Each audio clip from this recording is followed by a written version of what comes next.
It seems like there's a million different mouthwashes. You walk down the aisle at a store and there's like a million different brands, a million different color liquids. So your question is, which one should I use?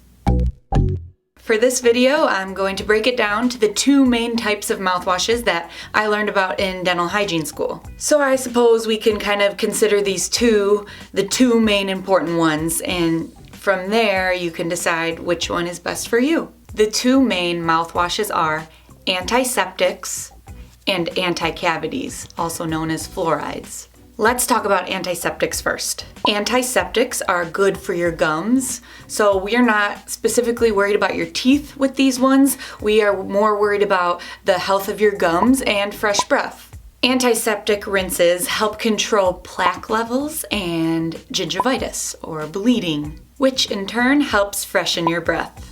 Oftentimes, these are the ones where you experience that burning sensation, so I always recommend to use the zero, or if it's Listerine, like Listerine Zero, or some kind without alcohol. Speaking of Listerine, with that brand, their antiseptics are generally color-coded. Actually, all of theirs are color-coded, so they're usually the blue and the green liquids. But always check the label because it will say antiseptic no matter what, so that's how you know for sure.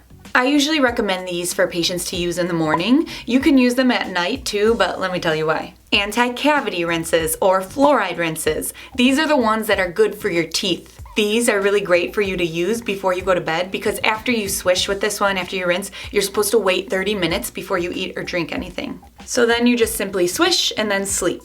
These are really good at helping prevent cavities, so if you have a history of cavities or you're very cavity prone, this is a great one to add to your routine, especially before bed. And just so you know, the way this one works is that it's actually retained in your plaque and saliva, so it's like sitting in, so you want it to sit there for 30 minutes. If you rinse away or drink something, it's just gonna it's a waste of your time to even do it because you just swished and then rinsed it away.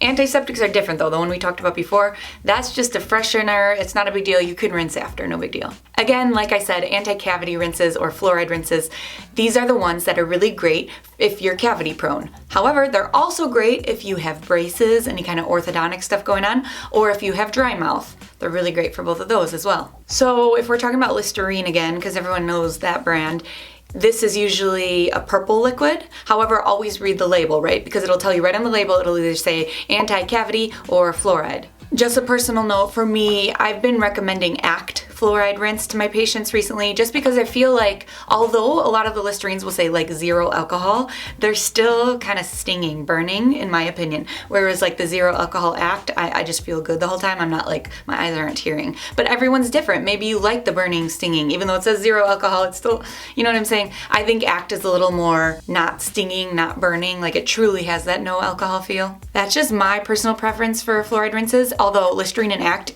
equally work well, I believe, so it's really just like what feels best in your mouth. The thing about ACT as well, they don't have the color coding thing. There's like a million colors of the fluoride rinses. I'm actually using red right now for cinnamon. Whew, I love cinnamon. It's for the fluoride rinse, it's so good.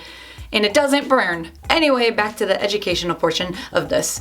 If you have both gum problems and cavity problems, you can use both. That's just when the great regimen comes in. You could use the antiseptics in the morning and the fluorides at night.